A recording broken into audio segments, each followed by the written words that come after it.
नमस्कार बनाम स्वागत है हमारे इस न्यू वीडियो में। बहुत ही बड़ी अपडेट आ रही है पवन सिंह का न्यू गाना पियर फराक वाली 2।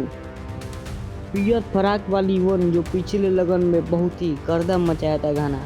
हाँ जी दोस्तों, अब उसका 2 आ रहा है, पियर फराक वाली 2। आप सभी को बता दें पावर स्टार पवन सिंह जी का पियर फराक वाली 2 गाना कब लॉन्च हो रहा है और कब आ रहा है।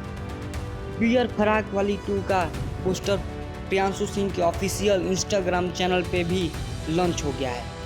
आप सभी को बता दें कि पावर स्टार पवन सिंह का गाना शिल्पी राज के साथ है और इसमें काम की हैं सोना पांडे जी और म्यूजिक दिए हैं प्रियांशु सिंह। पियर फराक वाली जो पिछले लगन में बहुत ही ब्लास्ट किया था गाना, इस बार भी बहुत ही ज़्यादा ब्लास्ट होने वाला है पियर फराक वाली 2 में। बहुत ही जोरों शोर से शूटिंग हुआ है इसका, बहुत ही अच्छा गाना बन के आ रहा है, बहुत ही ब्लास्ट गाना बन के आ रहा है पावर स्टार पवन सिंह जी का। अभी रिलीजिंग डेट तो नहीं दिया गया है, लेकिन ये दिया गया है कि बहुत ही जल्द गाना आ जाएगा। ये गाना कहाँ रिलीज होगा, किस चैनल पे रिलीज होगा, आप सभी को बता दें कि ये गाना MM रिकॉर्ड्स पे रिलीज होगा। इस गाने का जो भी अपडेट आएगा आप लोगों के बीच हम पहुँचाते रहेंगे, तो मेरे इस चैनल को आप लोग ज़रूर सब्सक्राइब कीजिए। धन्यवाद।